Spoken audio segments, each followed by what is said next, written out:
Hello and welcome to another video in my channel. अभी हम जिस मैच के बारे में बात करने वाले हैं वो है आज रात को होने जाने वाला वाइटलिटी प्लस का मैच, जो कि होने जा रहा है डरहम और लेस्टर के बीच में। लास्ट मैच डे में हमने जो मैच कवर किया था नॉर्थम्पटनशायर और वारविकशायर के बीच का मैच था, बहुत बुरा गया था वो मैच। तो अगर आपने खेला होगा, आपने जीता होगा तो आपका क्रेडिट है। मेरी एनालिसिस तो बिल्कुल ही मतलब गलत हो गई थी उस मैच में, और सारी जो प्रेडिक्शन हमने करे थे वो उल्टा ही गया था उसमें। मोस्ट ऑफ द प्रेडिक्शन, सारे तो नहीं कहूँगा, लेकिन अगर आप जीते होंगे तो आपका क्रेडिट है। स्पेशली फर्स्ट इनिंग्स में हम बहुत बुरे हालात में थे, सेकंड इनिंग्स में हमने थोड़ा कम किया भी था, लेकिन मैं कोई क्रेडिट नहीं लेना चाहता अगर आप उस मैच में जीते होंगे तो। बात करते हैं इस मैच के बारे में। डरहम के मैचेस हमने कवर किए हैं, इनका जो थर्ड लास्ट होम मैच था वो भी हमने कवर किया था, तो थोड़ा बहुत आइडिया वहाँ पे है। अगर आपको नहीं पता है दोनों टीमों के बारे में तो मैं आपको बता देता हूँ कि दोनों टीम अलग तरीके से चल रहे हैं। ठीक है, डरहम की बॉलिंग काफ़ी अच्छी दिखी है, बैटिंग को लेके थोड़े कॉन्सर्न्स हैं। दूसरी तरफ अगर हम लेस्टर की बात करें तो उनका बॉलिंग उतना अच्छा नहीं रहा है। कुछ मैचेस में उनकी बॉलिंग अच्छी रही भी होगी, लेकिन मोस्ट ऑफ द टाइम वो अपने बॉलर्स के ऊपर डिपेंड नहीं कर सकते, और 170, 180, 190 को बढ़िया कंसीड करते रहते हैं। लेकिन बैटिंग की अगर हम बात करेंगे तो लेस्टर साइड का बैटिंग आपको कुछ मैचेस में अच्छा दिखेगा। जितना रेगुलरली ये 170, 180 के ऊपर बनाते हैं, उतना रेगुलरली डरहम की तरफ से आपको वैसा स्कोर देखने नहीं मिलेगा। लास्ट के दो मैचेस बाकी हैं और लेस्टर के लिए यहाँ पे जीतना बहुत ज़रूरी है। उसका रीज़न ये है, अच्छा, ये मैच वैसे river side ground Chester state में होने जा रहा है। वेदर यहाँ पे क्लाउडी हो सकता है, लेकिन उम्मीद रखो कि आपकी मैच हो जाएगा। रीज़न है ये, ठीक है, आप देख सकेंगे कि डरहम अभी तीसरे स्थान पे है। हर मैच जीतने में आपको अगर 4 पॉइंट मिलते हैं तो 28 पॉइंट पे है डरहम अभी। अगर वो जीत जाते हैं तो वो 32 पॉइंट पे पहुँच जाएंगे और टॉप एक दो में आ जाएंगे पोजीशंस पे। लेकिन लेस्टर है अभी 24 पोजीशन पे है, तो अगर उनको टॉप 3 में ख़त्म करना है या टॉप 4 के आसपास रहना है तो उनको दोनों में से एक मैच तो जीतना ही पड़ेगा, और आइडियली यही होगा कि वो दोनों ही मैच जीत जाएँ। तो लेस्टर के लिए बहुत ज़रूरी मैच है और उनको यहाँ पे जीतना बहुत ज़रूरी है। इस फिक्चर में अगर हम बात करेंगे तो लेस्टर यहाँ पे काफ़ी बड़े मार्जिन से आगे है। वैसे आप उम्मीद नहीं रखोगे, जैसे चलता है, जैसे करंट पोजीशंस भी हैं, डरहम की आप फेवरेट में सोच रहे होंगे, लेकिन ऐसा यहाँ पे नहीं है। डरहम काफ़ी पीछे है, कम्पिटिटिव फिक्चर भी ये नहीं रहा है। लेस्टर के सपोर्ट में पूरी तरीके से हमें फिक्चर होता हुआ दिखता है। अगर हम आखिरी 5 मैचेस को फॉलो करेंगे तो हमें कैसे कैसे मैचेस देखने मिलते हैं, ये मैचेस तो यहाँ पे लिखे हुए हैं, अगर आप चाहो तो देखोगे तो मैं डिस्कस भी कर दूंगा। मैं पहले आपको समरी पे लेकर चलता हूँ, ठीक है, कि यहाँ पे होता क्या है। अगर हम समरी पे आ जाएंगे तो जो चीज़ें हमें देखने मिलता है कि यहाँ पे स्कोर बन जाता है। ठीक है, एक मैच ऐसा हुआ है जहाँ पे 170 के नीचे दोनों टीमों ने बनाया होगा, लेकिन नहीं तो 170 प्लस यहाँ पे बन जाता है हर इनिंग्स में। चेज भी होता है, बैटिंग फर्स्ट की टीम भी बनाती है, जो भी है। और वैसे यहाँ पे चेसिंग टीम आगे है 3-2 से आखिरी 5 में। दोनों ही टीमों के जो ओपनर्स हैं, ये आपको बहुत जनरली देखने नहीं मिलेगा कि इस फिक्चर में दोनों ही टीमों के ओपनर्स, कम से कम एक ओपनर का तो यहाँ पे अच्छा स्कोर आता ही है। 10 इनिंग्स की हम बात कर रहे हैं 5 मैचेस में, तो उनमें से 8 इनिंग्स तो आपको ऐसा मिल ही जाएगा जहाँ पे एक ना एक ओपनर बड़ा कर रहे हैं स्कोर। दोनों ओपनर्स का भी स्कोर आ सकता है। बैटिंग फर्स्ट टीम यहाँ पे हमेशा फाइट बैक करते हैं। अगर वो जीत जाए तब तो वो है, अगर वो जीत नहीं भी पाते हैं तब भी बहुत क्लोज मार्जिन से वो हारे हैं। मतलब बैटिंग फर्स्ट टीम यहाँ पे इजी बड़े मार्जिन से वो जीत नहीं पाते हैं। देखो, पहला मैच डरहम ने 168 बनाया, यहाँ पे चेज हो गया। ठीक है, तो ये कुछ परफॉर्मेंस से आप देख सकते हो। ये मैच भी चेस्टर शीट का है, जहाँ पर रॉबिन्सन जो काफ़ी अच्छा रिकॉर्ड होल्ड करते हैं, फॉर्म में भी बुरे नहीं है, लेकिन बैटिंग ऑर्डर के साथ बहुत छेड़खानी होती है इनकी। अगर बैटिंग ऑर्डर इनको सेटल कर दिया जाए 3-4 में तो अच्छा करते हैं। यहाँ पे इनके स्कोर हैं। बाकी किम्बर का स्कोर आपको देखने मिलता है, और यहाँ पे हल देखने मिल जाते हैं जो खेल रहे हैं करंट सिस्टम में। रन्स अगर हम बात करें 170 के आसपास ही बना था, 9 ही विकेट गिरे दोनों इनिंग्स मिला के, और चेजिंग टीम ने जीत हासिल कर लिया। अगला मैच लेस्टर में हुआ, एक मोर देन एवरेज टोटल आप कहेंगे। रॉबिन्सन का स्कोर यहाँ पे है, डेली नहीं है। क्लार्क का यहाँ पे काफ़ी इंपॉर्टेंट रोल रहने वाला है through out the video, notice करना इनके बारे में। हल का 1 विकेट है, पार्किंसन, और यहाँ पे हिल फिर से हैं लेकिन वो खेल नहीं रहे। रायन पटेल का यहाँ पे, ऋषि पटेल, रायन पटेल जो भी नाम है इनका। सौरन त्रिवास्की से भी दूसरी साइड की ओर खेलते हैं, पहले वो डरहम की ओर खेलते थे, और यहाँ पे फिर से चेजिंग टीम ने जीत हासिल कर लिया। फिर से लेस्टर का एक मैच है, आप नोटिस करोगे, देखो यहाँ पे दोनों ही मैच चेजिंग टीम ने जीता है। ये वाला मैच चेसिंग टीम ने जीता है और रन भी काफ़ी डिसेंट बना। फिर से ऋषि पटेल, रायन पटेल जो भी नाम है इनका, बडिंजर, लीज, बेटिंगम के स्कोर्स ये कुछ हैं, और यहाँ पे कुछ बॉलर्स के नाम है, आप ये देख सकते हो, मैं रिपीट नहीं करवा रहा। चेस्टर सीट का लास्ट मैच जो था वो पिछले सीजन का मैच था, और यही एक मैच है जहाँ पे लो स्कोर बना है। नहीं तो आप नोटिस कर रहे हो 170 के आसपास तो रन बन ही जाते हैं, यहाँ पे काफ़ी कम रन बना था। पटेल का यहाँ पे भी स्कोर है, पटेल का फॉर्म बहुत बुरा चल रहा है, लेकिन इस फिक्चर में थोड़े रन उनके हैं। इस ग्राउंड पे रन बनाए थे उन्होंने। बाकी अहमद है, पॉट्स, रेन, ये कुछ है। पॉट्स का रिकॉर्ड इस फिक्चर में काफ़ी अच्छा है, आगे बात करेंगे। और बाकी क्लार्क और यहाँ पे 141 का टारगेट था, वो भी चेज़ नहीं हो पाया और 16 विकेट और गिरे। तो ये एक मैच था जहाँ पे बॉलर्स मैच आप कह सकते हो, नहीं तो रन्स यहाँ पे बन जाते हैं और विकेट भी कंपेरेटिवली कम ही गिरते हैं। और लास्ट मैच जो कि इस सीज़न का मैच है, यहाँ भी बहुत रन्स बने, 193। चेज़ तो नहीं किया डरहम ने, लेकिन उन्होंने 187 बनाया था। पटेल आप नोटिस करोगे कि इनका परसेंटेज काफ़ी कम है, इस सीज़न में फॉर्म भी उतना अच्छा नहीं चल रहा है, लेकिन लास्ट के 4 मैचेस में लगातार इनके स्कोर्स हैं। ये मैच में या तो वो खेले नहीं होंगे या तो परफॉर्म नहीं किया होगा, लेकिन उसके बाद से देखो 100 रन बना चुके हैं एक बार, 35, 48। और इस सीज़न में भी जो एक मैच हुआ था वहाँ पे भी इन्होंने 36 का स्कोर बनाया है। बाकी किम्बर हैं, हिल के भी डिसेंट रिकॉर्ड्स थे, लेकिन वो खेल नहीं रहे हैं। ये कुछ बॉलर्स थे, डरम ने चेज़ नहीं किया, लेकिन उन्होंने भी डिसेंट परफॉर्मेंस किया था। और यहाँ पे किम्बर की बॉलिंग भी काम पे आई है। किम्बर रेगुलरली बॉलिंग नहीं कराते हैं, लेकिन जब भी वो बॉलिंग कराते हैं कुछ ना कुछ तो काम करके आते हैं। अगर हम चेस्टर लिस्ट स्ट्रीट के मैचेस को फोकस में रखेंगे, जहाँ पे आज का मैच होने जा रहा है, तो हमें 2 मैचेस मिलेंगे। एक है 2023 का मैच, ये वाला, जहाँ पे डरहम ने बैटिंग फर्स्ट करके ये स्कोर बनाया था और लेस्टर ने चेस कर लिया, जहाँ पे किम्बर, रॉबिन्सन, हल ये आपको देखने मिल जाते हैं। 168, 169 मतलब 170 के आसपास का स्कोर था दोनों ही टीमों की तरफ से। और अगला मैच जो था ये लो स्कोर बना था यहाँ पे काफ़ी ज़्यादा। यहाँ पे बैटिंग फर्स्ट टीम जीती थी, जहाँ पे कॉमन प्लेयर्स तो कोई नहीं है, हल का खाली एक विकेट है, पॉट्स, पटेल, इसके अलावा ग्राहम क्लार्क, ये आपको परफॉर्म करते दिखते हैं। ग्राहम क्लार्क ने यहाँ पे 50 के ऊपर स्कोर बनाया था, उसके बावजूद भी उनकी टीम हार गई थी। ठीक है, तो ये कुछ चीज़ें यहाँ पे हैं। अगर आपको और डिटेल में देखना है, वीडियो को बैक करके और पॉज करके देख सकते हो। मैं ओपनर्स की जो बात कर रहा था, अगर आपने नोटिस करी होगी, ये वाला मैच छोड़ दो, ये पहला वाला मैच जो था, उसके बाद से देखो। ठीक है, एक ओपनर ग्राहम क्लार्क, यहाँ पे भी पटेल जिन्होंने बड़ा स्कोर बनाया एक ओपनर के रूप में। उसके बाद यहाँ पे दोनों ओपनर्स चले, पटेल और बडिंजर। यहाँ पे एक ओपनर 71, यहाँ पे एक ओपनर 48, यहाँ पे 53 एक ओपनर का स्कोर है। लास्ट मैच जो हुआ था वहाँ पे भी ये चीज़ अप्लाइड हुआ। पटेल कंसिस्टेंटली यहाँ पे स्कोर करते हैं, बडिंजर का उतना कुछ खास नहीं है, लेकिन अगर आप फॉर्म को देखोगे तो बडिंजर बेहतर है पटेल से। तो और यहाँ पे ग्राहम क्लार्क, लीज, दोनों ओपनर्स के नाम आ चुके हैं।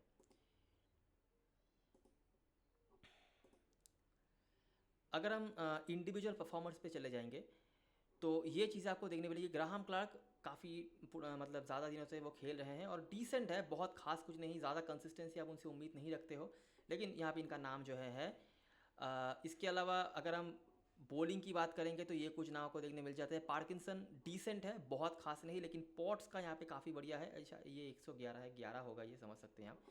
वैसे ये खेल भी नहीं रहे हैं तो ये ज़्यादा इंपॉर्टेंस नहीं है इनका। तो पार्किंसन का यहाँ पे डिसेंट है, कंसिस्टेंटली एक आध विकेट ले लेते हैं। पॉट ज़्यादा मैचेस वो खेले नहीं है, लेकिन लास्ट टाइम भी जब उन्होंने खेला था उन्होंने 3 विकेट निकाले थे।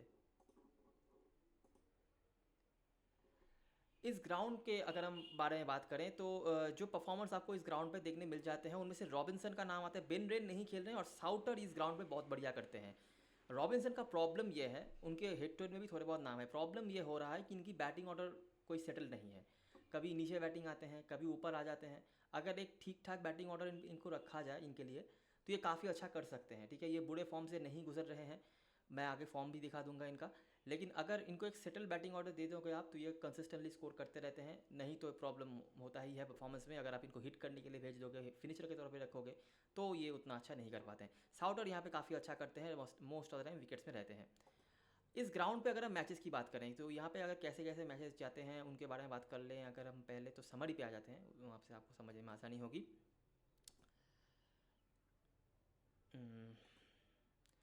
हाँ, तो समरी पे यहाँ पे हमें दिख रहा है कि बैटिंग फर्स्ट टीम बहुत बड़े मार्जिन से आगे है, 4-1 से। ठीक है, हेड टू हेड में हमने 3-2 से बैटिंग सेकंड टीम को आगे होते हुए देखा था। यहाँ पे बैटिंग फर्स्ट टीम सिर्फ आगे नहीं है, डोमिनेट कर रहे हैं। यहाँ पे स्पिनर्स का बहुत इंपॉर्टेंट रोल रहता है। एक स्पिनर का नाम आपने देखा ही है साउटर के रूप में, पार्किंसन का नाम भी आपने देखा था हेड टू हेड में। बैटिंग फर्स्ट टीम यहाँ पे कम ही विकेट खो रहे हैं बैटिंग सेकंड टीम से, और 180 प्लस अगर आप बनाते हो तो आप यहाँ पे जीत सकते हो। रीसेंट टाइम में डरहम, जैसे मैंने पहले आपको बताया वीडियो के बिल्कुल शुरुआत में, कि डरहम की बॉलिंग जो है वो काफ़ी अच्छी है। तो उनके पास ऐसे एबिलिटीज़ तो हैं कि अगर वो 160 के आसपास भी स्कोर बनाते हैं तो उसको डिफेंड कर सकते हैं। 180 यहाँ पे विनेबल टोटल है, उसके नीचे भी आप जीत सकते हो। लेकिन कुछ मैचेस में डरहम ने यहाँ पे बहुत बढ़िया बल्लेबाजी करी है। उसका रीज़न क्या है उसके बारे में हम बात करेंगे, लेकिन ओवरऑल यहाँ पे डरहम अच्छा ही करते हैं, जिसकी वजह से वो आप देखें, आपने देखा कि लीग स्टेज में वो 30 स्थान पे हैं। तो पहला मैच ये था, इस दिन का मैच ही है, 150 बनाया, चेज़ हो गया लेकिन लास्ट बॉल पे जाके, ठीक है, रेन नहीं है। निशम काफ़ी अच्छा कर रहे हैं, लास्ट 1-2 मैच पे ज़रूरत नहीं पड़ी उनको उतना कुछ करने की, लेकिन जब से इनको मौका मिला है, स्पेशली बॉलिंग से इन्होंने बहुत बढ़िया किया है, बैटिंग से भी जहाँ पे मौका मिला है अच्छा करा है इन्होंने।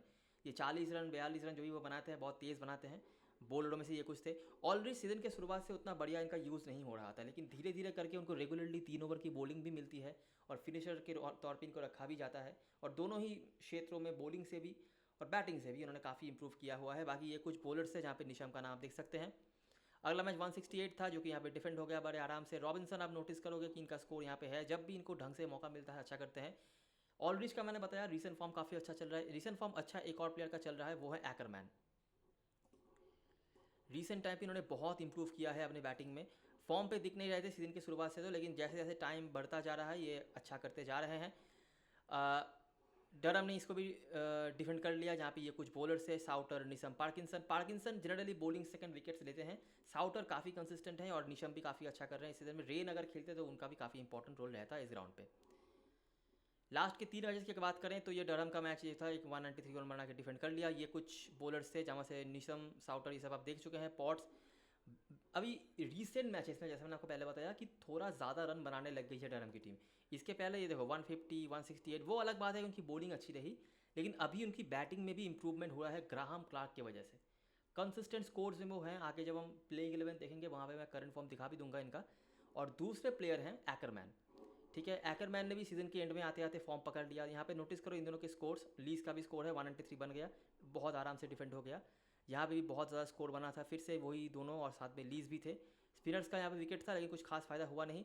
रन यहाँ पे बहुत ज़्यादा बनाया था नॉटिंघमशायर ने, 16 ओवर में 182, लेकिन विकेट पकड़ नहीं पाए वो, और ऑलड्रिच ने 5 विकेट निकाल लिया। बाकी निशम, पार्किंसन बॉलिंग सेकंड में, साउटर ये तो रहते ही हैं। लास्ट मैच जो हुआ था यहाँ पे डरहम ने बनाया था 182, जहाँ पे उन्होंने फिर से डिफेंड कर लिया। फिर से ग्राहम क्लार्क के स्कोर हैं, एक्करमैन का स्कोर है, लीज से भी ज़्यादा कंसिस्टेंट ये दोनों दिख रहे हैं। रोड्स एक और प्लेयर हैं जो बहुत अच्छे फॉर्म से गुजर रहे थे, सीजन की शुरुआत से हाईएस्ट रन स्कोरर चल रहे थे, लेकिन अभी क्या हो रहा है, ग्राहम क्लार्क, एक्करमैन, लीज ये भी कंसिस्टेंटली स्कोर बना रहे हैं। इसीलिए रॉबिन्सन का तो मैंने बता ही दिया कि उनका बैटिंग ऑर्डर सेटल नहीं हो पा रहा है। यही चीज़ रोड्स के साथ भी हो रहा है, क्योंकि जब तक रोड्स को बैटिंग मिल रही है, अगर टॉप 3 बैटिंग से रन बना दें तो उनको ज़्यादा बॉल खेलने मिलता नहीं, और अगर जब ज़्यादा बॉल बचे नहीं रहते हैं तो हिटिंग के लिए आपको प्लेयर्स भेजने होते हैं, और हिटिंग के लिए ये टीम बहुत ज़्यादा डिपेंड करते हैं निशम और रीच के ऊपर। तो रोड्स को ज़्यादा बैटिंग मिलती नहीं, अनलेस टॉप 3 में से 1-2 फेल हो जाए, जैसे कि यहाँ पे फेल हुए थे लीज, तो रोड्स को बैटिंग मिली और 51 बना दिए। उसके पहले भी उन्होंने बहुत कंसिस्टेंटली फॉर्म दिखाया था, लेकिन बैटिंग ढंग से अभी मिल नहीं है, क्योंकि टॉप ऑर्डर के बैट्समैन फॉर्म पे आ चुके हैं। और फिर से यहाँ पे डिफेंड हो गया, और ये कुछ बॉलर्स हैं जिन्होंने परफॉर्म करा। तो ये हो गए ग्राउंड की बातें। इंडिविजुअल परफॉर्मेंस भी हमने देख लिया, समरी भी बता दिया, हेड टू हेड में भी जो भी था मैंने बता दिया। आई होप आपने सही से देख लिया होगा। प्लेइंग यूनिट की अगर हम बात करें तो यहाँ पे बहुत इंपॉर्टेंट चीज़ें हैं। जो उनके मेन 7 बैटर्स हैं, ठीक है, अगर आप इनका देखोगे, देखो ठीक ठाक है। बेडिंघम ने 1 मैच खेला है, बाकी सबके आप देखोगे 25 के आसपास या उसके ऊपर ही है। रोड्स का आप देख सकते हो 72 के औसत के साथ चल रहे थे, ऑब्वियसली नॉट आउट भी रहे होंगे, लेकिन इनका बैटिंग ऑर्डर 4 तक आ रहा था पहले। अभी क्या हो रहा है कि बेडिंघम आ गए हैं, ऊपर से ये 3 फॉर्म पे आ गए हैं, ग्राहम क्लार्क, एक्करमैन स्पेशली जो फॉर्म पे नहीं दिख रहे थे, लीज तो चलो कभी कभी रन बनाते हैं कभी कभी नहीं, तो इनके वजह से रोड्स का बैटिंग ऑर्डर नीचे हो गया है, और इसीलिए इनको स्कोर करने मिलना नहीं है।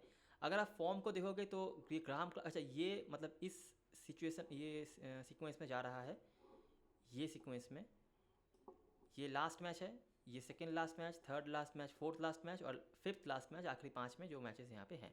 अच्छा, आप क्लार्क का फॉर्म देख सकते हो, आखिरी 5 में कितने बढ़िया स्कोर्स उन्होंने बना के रखे हैं। 50 नहीं बनाया होगा, लेकिन 30-40 के ऊपर तो स्कोर्स हैं ही।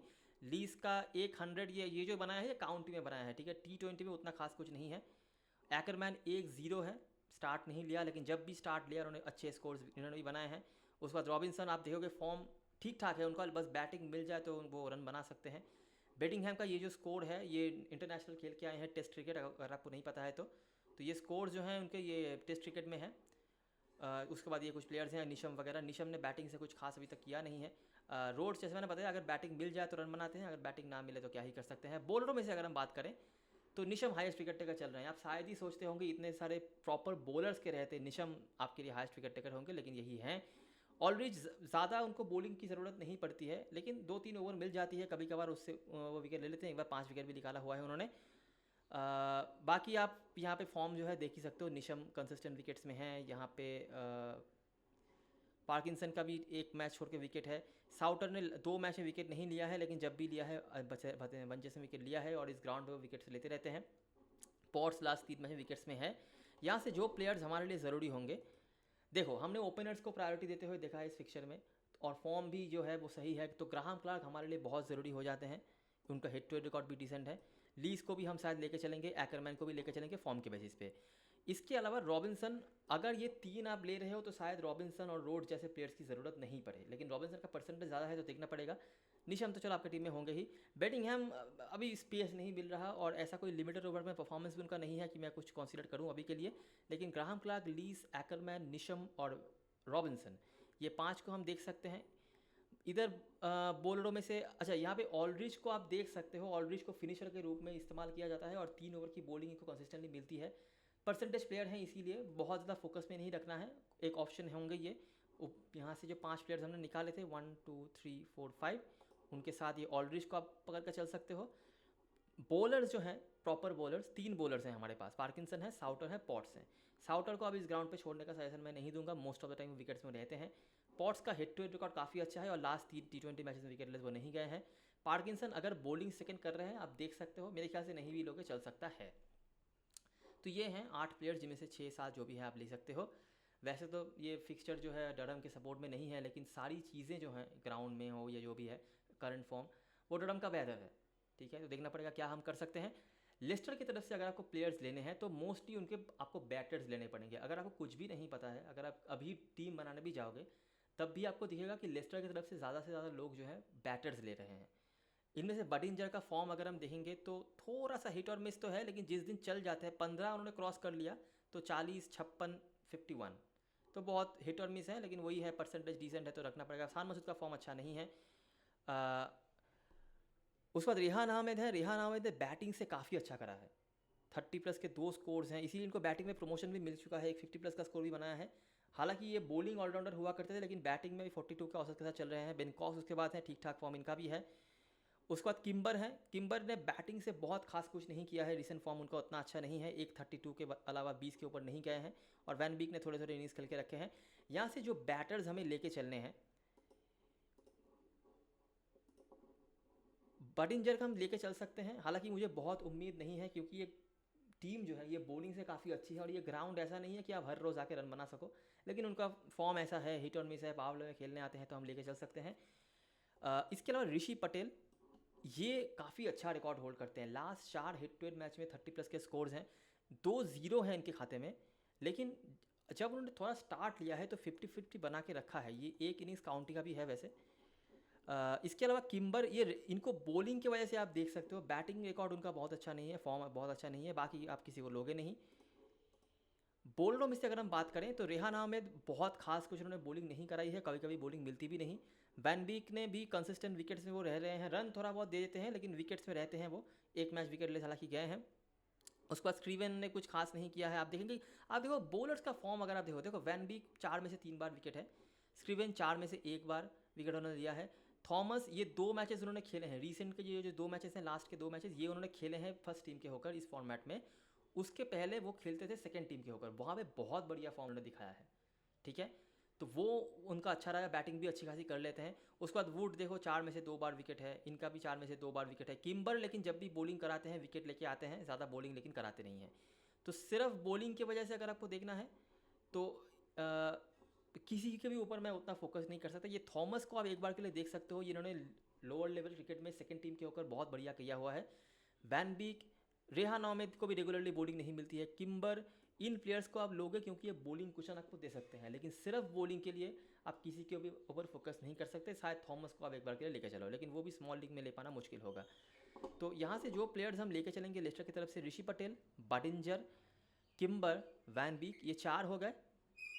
रेहान अहमद को बैटिंग के लिए ही आप ले सकते हो, हालांकि इनकी बॉलिंग काम पे आनी चाहिए, लेकिन खास कुछ किया नहीं है अभी बॉलिंग से, तो 5 प्लेयर्स जैसे हो गए। छठा प्लेयर, अगर स्पेस मिले, आपको रिस्क लेना है तो आप थॉमस को देख सकते हो। कैप्टन वाइस कैप्टन चॉइस की अगर हम बात करें तो ये कुछ नाम है। निशम और क्लार्क का परसेंटेज ज़्यादा है, लेकिन क्लार्क को कोई कैप्टन वाइस कैप्टन बनाएगा नहीं। टीम में हमारे डेफिनेटली रहेंगे वो निशम, उसके बाद है। उसके बाद लीस और एक्करमैन बहुत डिस्टेंट है, तो रॉबिन्सन और बेडिंगहैम और साउटर, ये कुछ ऑप्शन है। बेडिंगहैम एक ही मैच खेला है उन्होंने, डिपेंडेबल स्कोरर हैं, लेकिन स्मॉल लीग में लेने की ज़रूरत नहीं है अभी के लिए। तो रॉबिन्सन कीपर में ज़्यादा परसेंटेज भी है, इस ग्राउंड पर अच्छा करते भी हैं, बस उनको ढंग से बैटिंग मिल जाए तो वो अच्छा कर देंगे। यहाँ से वैन बीक और रेहान अहमद का परसेंटेज ज़्यादा है। रेहान अहमद बॉलिंग से बहुत कुछ उन्होंने किया नहीं है, लेकिन यहाँ पे स्पिनर्स के लिए काम रहता है, तो आप डेफिनेटली इनके ऊपर देख सकते हो। और वैन बीक उसके बाद रिस्की में बाटिंग जराड किम्बर। यहाँ पे थॉमस, ये बॉलिंग बैटिंग दोनों तरह से आपको पॉइंट दे सकते हैं, ठीक है, इनको बॉलिंग मिलती है और यहाँ पर स्पिनर्स के लिए काम है, तो इंपॉर्टेंट हो सकते हैं आपके लिए। बैटिंग क्वेश्चन भी आपको दे देंगे। कॉक्स कीपरों में से और ऋषि पटेल, ये भी बॉलिंग करा सकते हैं, एक विकेट भी निकाला हुआ है सीजन में, लेकिन बॉलिंग की उम्मीद मत ही रखो। बैटिंग रिकॉर्डिंग का काफ़ी अच्छा है, अगर उनको स्टार्ट ले लेते हैं 10-15 रन के ऊपर बना देते हैं, तो ये बड़ा इनिंग्स खेलने की एबिलिटी रखते हैं, जिन्होंने दिखा के रखा हुआ है। अच्छा, एक चीज़ मैं बताना भूल गया था, जिमी निशम अवेलेबल नहीं है, वो इंटरनेशनल ड्यूटीज़ के लिए बाहर चले गए हैं, उनके जगह पे रखा गया है डेलीट को, ठीक है। तो डेलीट आज के मैच में खेलेंगे, जिन्होंने अभी तक खेला नहीं है, जो भी है मेरे टीम में अभी के लिए वो नहीं है, जैसे कि आप देख सकते हो। मैं मेरा ओपिनियन बताता हूँ, कीपर सीजन में ये परसेंटेज है, तो इनको लेकर ज़्यादा सोचने की ज़रूरत नहीं है। हालांकि अगर ये टीम चल गई, मतलब ये तीनों बैट्समैन एक साथ चल गए, तो शायद ही रॉबिन्सन की ज़रूरत पड़ेगी, बराबर। किम्बर इनकी बॉलिंग काम पे आ सकती है, बैटिंग से मुझे उम्मीद नहीं है। अगर आप इनको ड्रॉप करना चाहते हो कर सकते हो, लेकिन ये अगर बॉलिंग कराने लग गए तो ये बॉलिंग हैंड का काफ़ी अच्छा है, बैटिंग से कुछ करे ना करे, बॉलिंग से ये काम कर देते हैं, जैसे मैंने आपको पहले ही दिखाया। लीस, क्लार्क और एक्करमैन तो है। बाडिंजर का ही परसेंटेज ज़्यादा है, किम्बर का ही परसेंटेज ज़्यादा है। यहाँ पे ऋषि पटेल का परसेंटेज कम है, लेकिन मैंने उनको क्यों रखा है आप समझ सकते हैं। वैन बीक और रेहान अहमद, ये दोनों हमें की दोनों तरफ से पॉइंट दे सकते हैं। लोगन वैन बीक तो चलो बैटिंग बॉलिंग दोनों कराते हैं, रेहान अहमद रेगुलरली बॉलिंग नहीं कराते हैं, तो ये पकड़ के चलना, अगर ये बॉलिंग नहीं कराएंगे तो सिर्फ बैटिंग के ऊपर डिपेंड करके आप ले रहे हो। बॉलरों में से पॉट्स और साउटर, साउटर को मैं इस ग्राउंड पे छोड़ता हूँ नहीं। पॉट्स भी ठीक ठाक फॉर्म दिखा रहे हैं, कंसिस्टेंट विकेट्स में हैं, और इनका हिट टू रिकॉर्ड काफ़ी अच्छा है।